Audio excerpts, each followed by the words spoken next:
Welcome to the Coffee Kids and Crazy podcast, a show about creating heart-to-heart connection with your kids. There's a positive correlation with self-awareness and good parenting. When your self-awareness is high, your parenting is better. When your self-awareness is low, your parenting will suffer. Self-awareness is knowing yourself and your needs, which can be a struggle to figure out.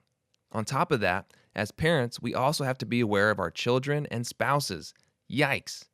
Learning all these different love languages, personalities, and needs can be overwhelming, but there is hope.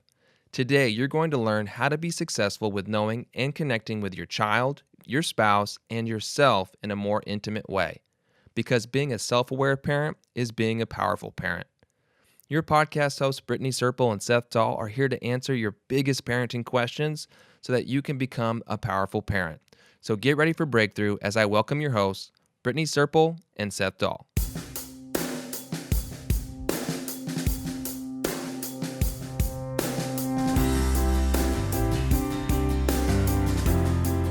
Welcome back to Coffee Kids and Crazy. Seth and Brittany. Here we are. We're having a great time. We're having fun. Having fun. This episode is so good. I'm very excited about this. It's really, really important.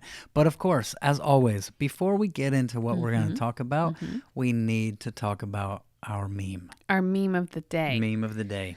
Meme of the episode. The meme title. We've probably all felt this. Yeah. It says, "How I Feel When My Kids Won't Eat Their Food." Now, there's a scene in Beauty and the Beast, which is the Beast, and he's talking to all the little people, Lumiere and Cogsworth or something like that. Clocksworth. I don't know what his name is. But anyways, so he turns to them and all fierceness says, "Go ahead and starve." And that is how we all feel. When the children won't eat their food that you have prepared with great excitement because you're convinced that they're going to love spaghetti, and all of a sudden it's now their least favorite Or food they in the loved world. it 3 days ago, the last time you made it, and they ate Exactly. it all, and then you make And it now- again because you're thinking, oh, this worked so well last time. I'm tired. This is a great meal. Yeah, and they go, No, no, I don't want it. I don't like this. I want a granola bar. I want. Can I have cereal? Yeah. Ugh, Can we have breakfast for this dinner? is- Pancakes? this is it. This is My the story kids- of our lives. My kids are finally old enough where I'm like, well, this is what I made, so you can figure it out. You can make your own. Just no ice cream or something like that. But yours are still. I don't know how it would look if Arrow went and made his own cereal. It would be a little messy. He can do sort of. Yeah. We have to vacuum after Arrow makes his own cereal because it Right. crunches a few on the ground. But talking about this, kids are like, one day they like something, one day they don't. It's really funny. Really, all of us struggle with this. But what we're talking about today, I think, matters so much. In all my interactions with parents, I think I've had to say this 100 times, is you need more self-awareness. You need to know yourself. You're struggling here because you don't know yourself, or you're struggling in this case, this situation, because you don't have child awareness. You don't know right now who your child is, what they need, what's going on. And so self-awareness, child awareness is super important. Yes. And we all need it.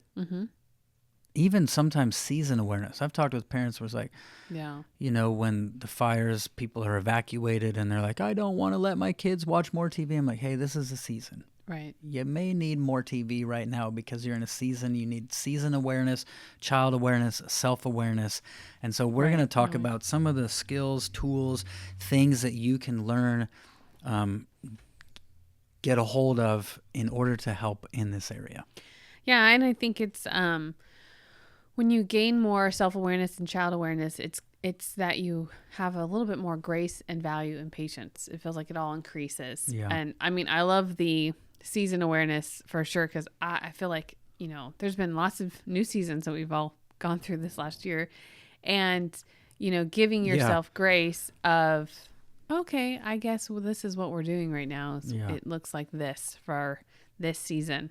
And I need to have patience because we're all adjusting to new things. And I think for me, you know, The other thing that I talk to parents a lot about is, really chasing after knowing your child, because they're so different. I mean, I have 3 kids and they are all very different. Like So different. I wish that maybe they were a little bit more similar in some areas because it would be a little bit easier, but they have different love languages, different personalities, different needs around the same thing, and I think that this is really what we wanted to talk about, is just kind of how to get you resources, how to get you things that are going to help you be successful in knowing your child in a more intimate way and in a more targeted way, so that you're connecting on a level that maybe is not your normal. And to know yourself and your spouse. Right. Because,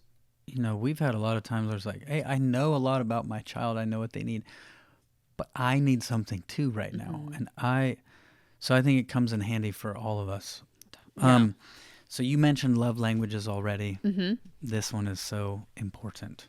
Yes. The love languages. Which is great. I didn't know about I knew about the kids one, but I didn't know about the teen one. Yeah, you told me about that. There's a book. Obviously, there's a book, The 5 Love Languages. You may have heard of it.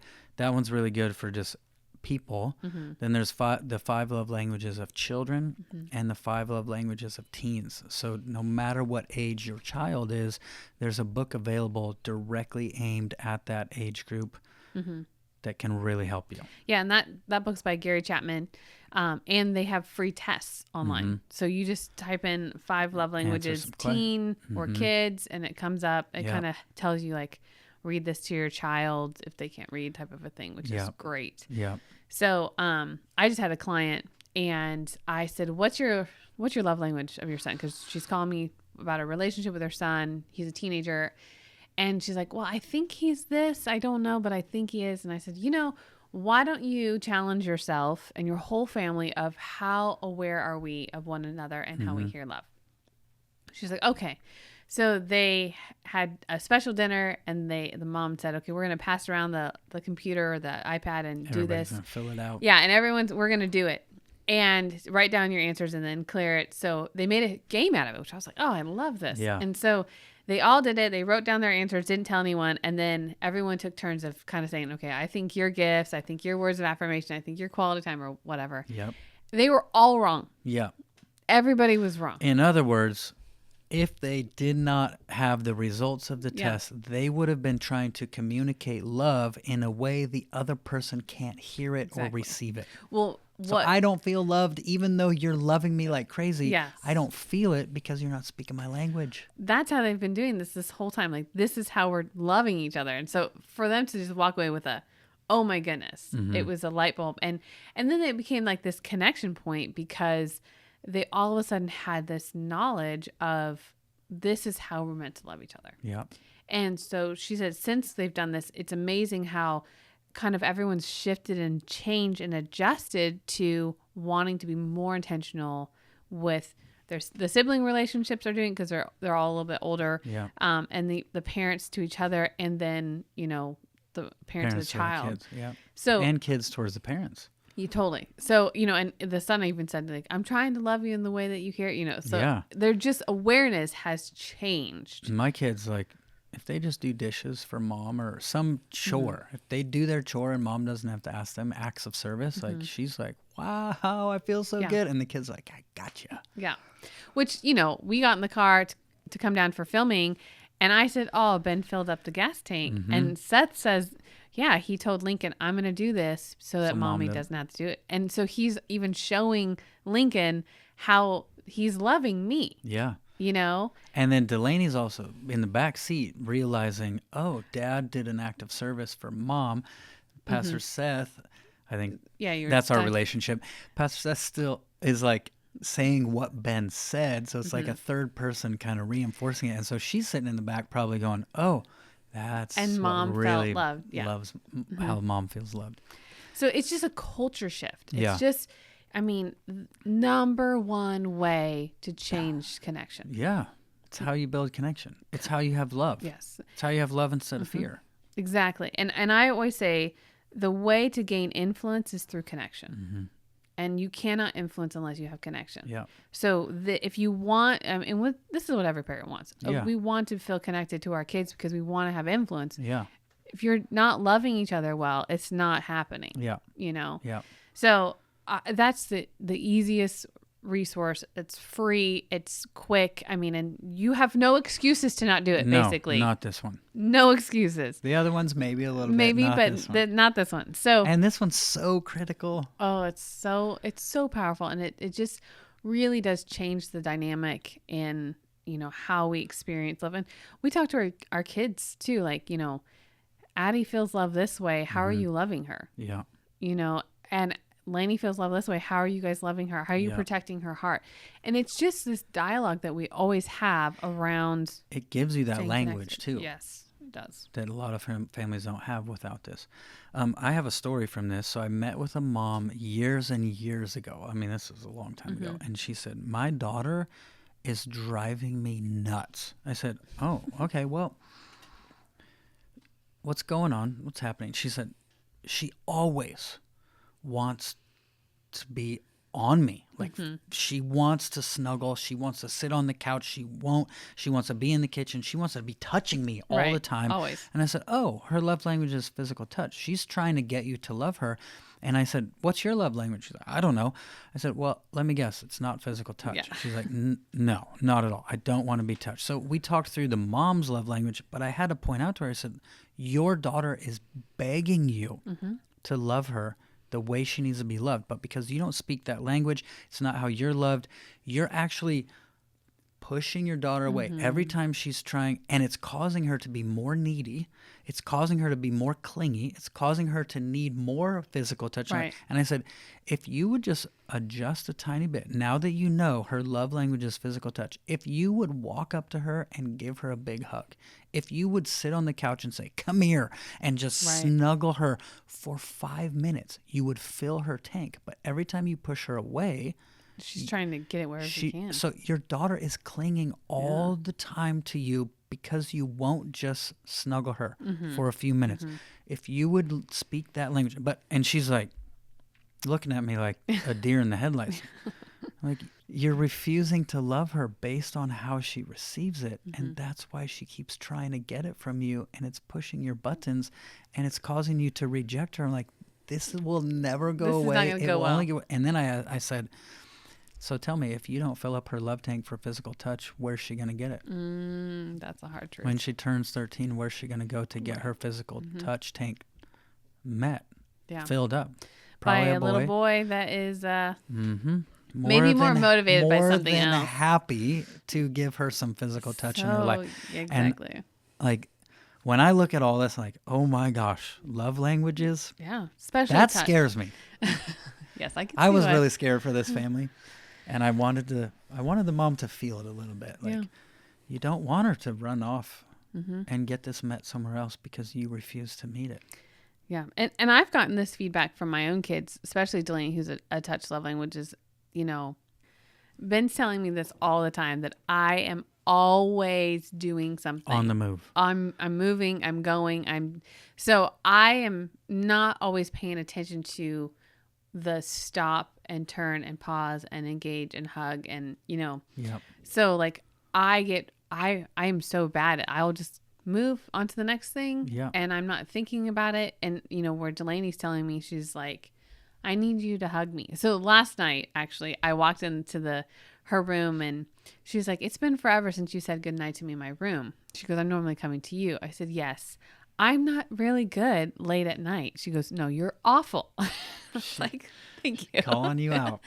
I said, but I did come up here and sit with you today because I knew that I haven't really seen you and there's a lot happening and I want to give you my attention. Yeah. She goes, yes, you did. And I really love that. And I said, okay. She goes, and I told her, I said, you even turned off your show. And she's like, I did. Wow. And so I am like intentionally trying to connect because I know what I don't give very well late at night, where she's like, you know, like, I don't know, she's a teenager, like, awake, let's party. Night owl. I'm like, I'm going to bed. She goes, normally you're like half asleep. I said, right, which is not the best me. So I made it a big point to make sure that I was engaging with her on purpose earlier that day after my big day and her big day so that she felt connected. 'Cause she's also quality time is a big one for her. So, you know, I think just shifting yourself and it's just a sacrifice. That's really what it comes down to. But it changes the dynamics of your relationship so much. Yes. And if you've made messes to where there's not a lot of experience of that love, intention, and intentionality, you're going to have to probably put a little bit more effort and work into this. And also say, like, I'm really sorry that, you know, I haven't done a good job of loving you. I didn't realize of what your love language were or whatever the mess might be. But I think you might have to do a little bit more work in the front to regain that trust back in the relationship. And realizing going into this, if you're new to this type of conversation, it is like speaking a foreign language. Especially if it's not your... Exactly. Like, you don't and connect you keep trying to give them gifts, and they're like, I just want a hug. I just want you to sit with me. Yeah. We couldn't do a parenting podcast without mentioning the book that started it all, Loving Our Kids on Purpose by Danny Silk. Most parenting approaches train children to accept being controlled by adults. Unfortunately, God is not going to control us as we gain independence from our parents. We must learn to control ourselves. Loving Our Kids on Purpose teaches parents to train their children to manage their freedoms and protect their most important heart-to-heart relationships. So visit the store at lovingonpurpose.com to get your copy. Now back to Brittany and Seth.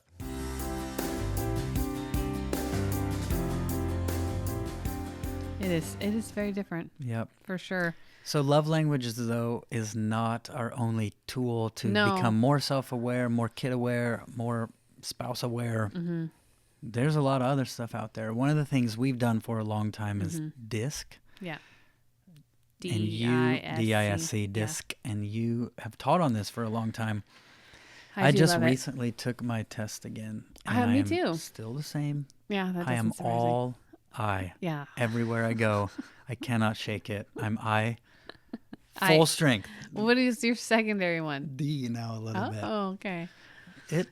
That's adjusted. The I has never changed. No. I just retook mine, and my dad said, I don't think that you could make your D any higher. Yeah. I don't think there's any space. And in our relationship, this is what's caused us some trouble. Yes, this is true. And so if it's caused us trouble as friends, this can really either empower you or cause a lot of problems in relationships when we don't know, oh, you're a D and I'm an I. Yeah. And we're going to go boom, boom. Over and over again. Unless we recognize that and try to. Yes.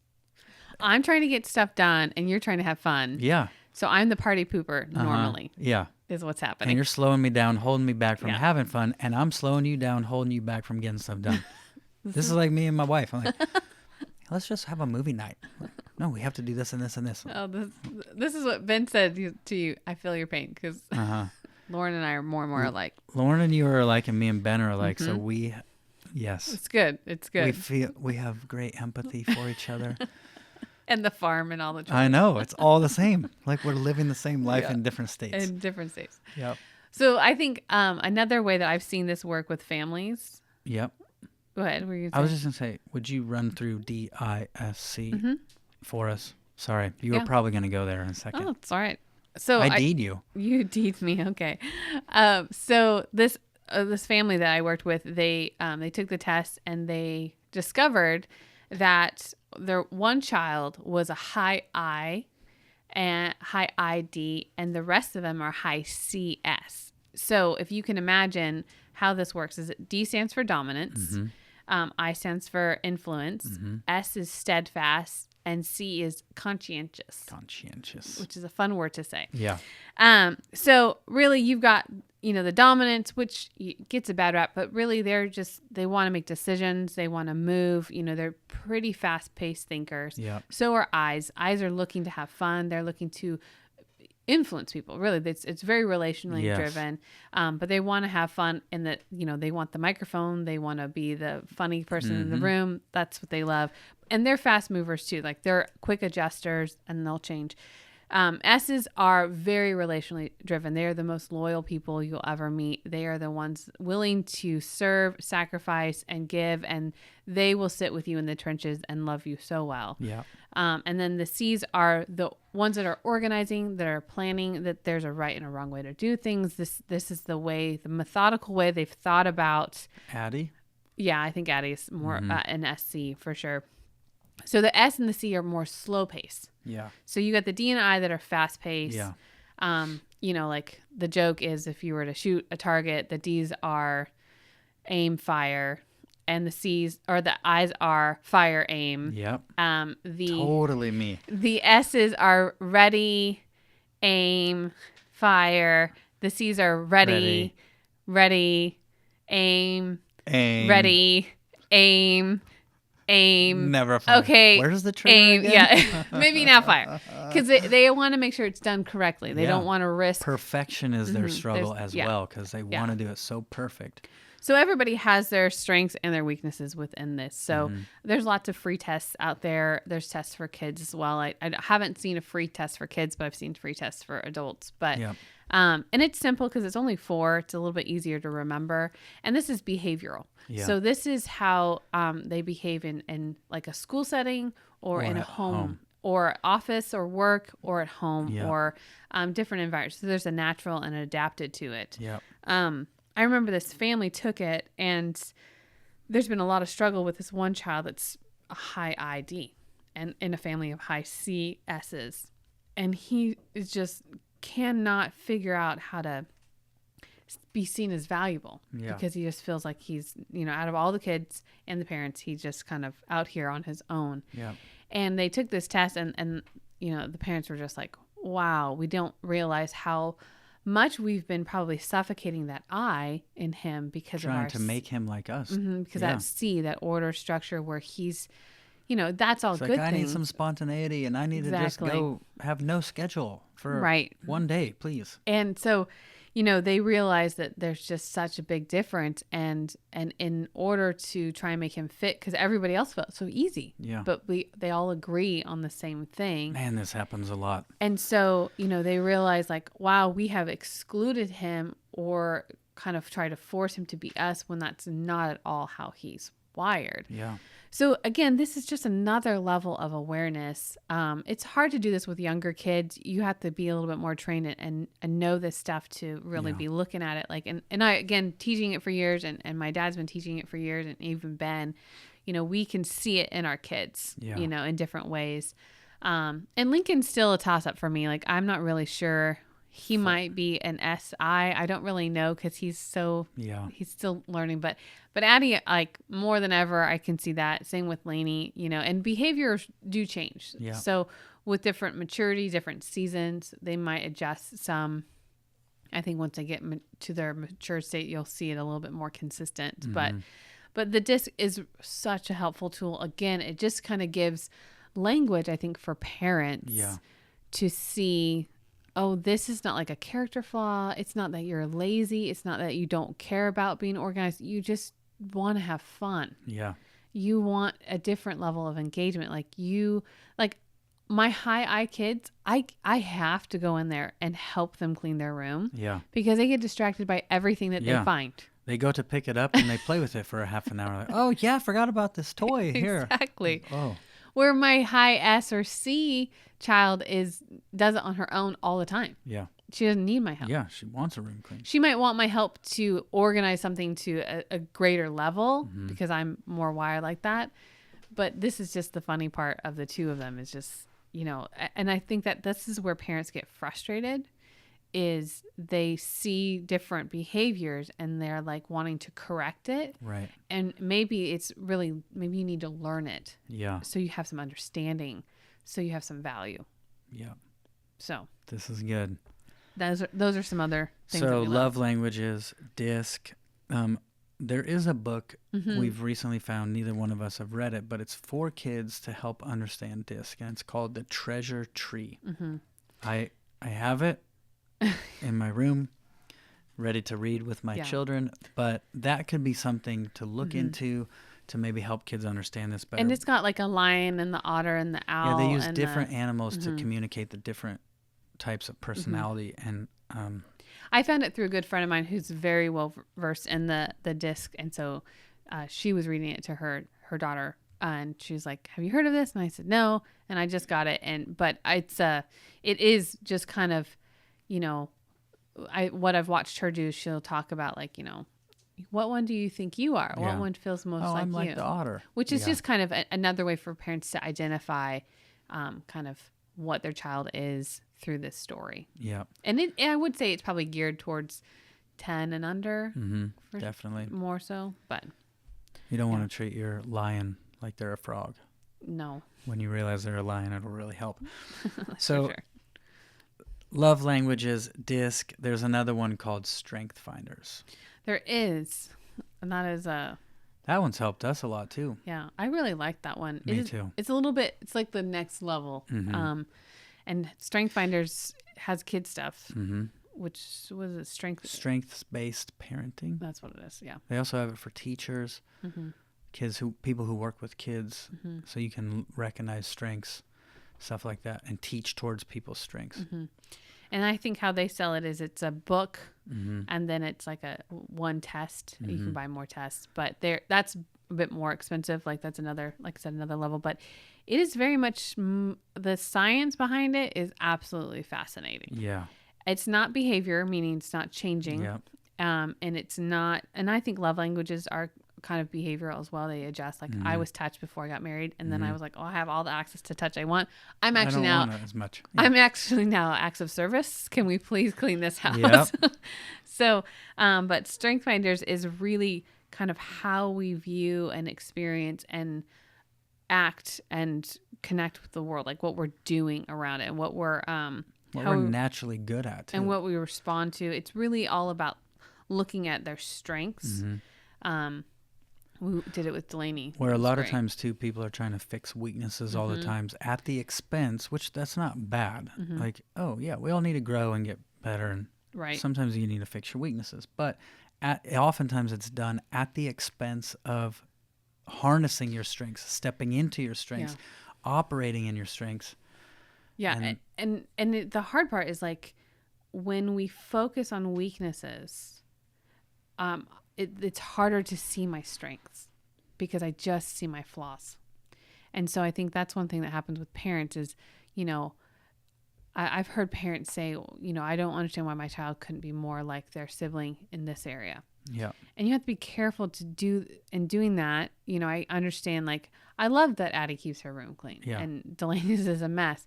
But if I say that to Delaney, it's super painful because she expects me, she's seen me expect something of her that she's just not wired in. Yeah. Not that she can't clean her room, but it just is a different experience. Yeah. And so kind of, I'm just focusing on something you're bad at instead of focusing on something you're good at. Yeah. So that's what the Strength Finders is really trying to help parents move into a different area of seeing the strengths that their kids have been given really by God. Like they were just giving language to it. Yeah. And I think that's a big thing is trying to give language to parents for this is how your kid's so amazing. This has helped Lauren and I in our marriage so much because we are so different. We have such different strengths, but when it's helped us actually work together, because sometimes it's like, opposites attract. You marry somebody, we're totally different. And you're like, now all the things I used to like about you that were different, now I'm frustrated. Now you're annoying me. Because they're not like me. But learning to harness those differences too, of like, oh, if Lauren does this part of our life, it's way better than if I try to do it. Yeah. And if she tries to do my part, we struggle. But if we can, hey, your strength, my strength, let's operate in our strengths. Oh my gosh, it helps us so much. Yeah. And I think that's the other thing with our kids too, is if I can learn like how I could give responsibilities to kids that it's going to be in their strengths, it doesn't feel like a pull on them as much as it is like I'm trusting them and building trust. Like, I mean, we had a situation on the farm with one of our animals and it was sick and it needed help. I couldn't get to it. But if I asked Addie to do it, she would probably be okay. She's very responsible. She could do it. But I know that Delaney has a different value and a different just drive around the animals. Yeah. And she would take initiative like never before because she's locked into this piece here. And so knowing their strength, again, it just helps us build that bridge of connection, build that bridge of trust, and creating a safe place, which is ultimately what we're trying to do. I think another thing that's cool is it helps kids see that we need each other. Mm-hmm. I can't do everything on my own. I actually need mom. I actually need you. Mm-hmm. You actually need me. Mm-hmm. You actually need him.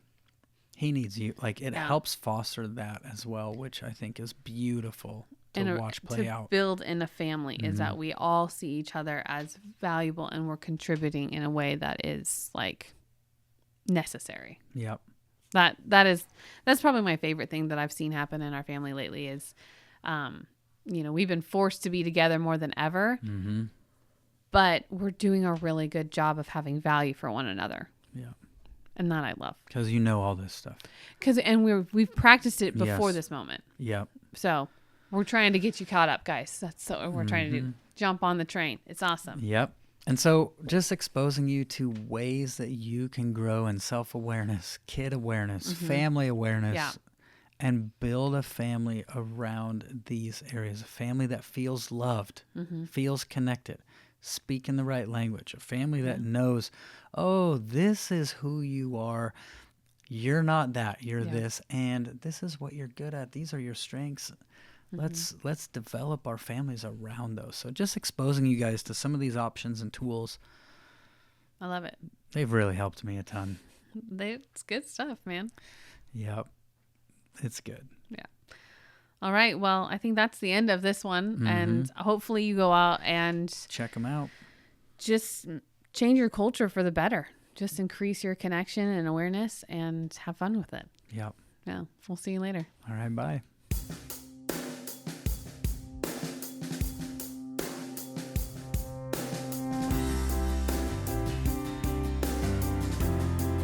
God is not going to control your kids as they grow and gain independence from you. You must teach them to control themselves. Danny Silk's book, Loving Our Kids on Purpose, teaches parents to train their children to manage their freedoms and protect their most important heart-to-heart relationships. So visit the store at lovingonpurpose.com to get your copy now. If you found this episode helpful, go ahead and subscribe to the podcast. Give us a rating and share it with a friend. You can also watch the show on the Loving on Purpose YouTube channel. Thanks for listening.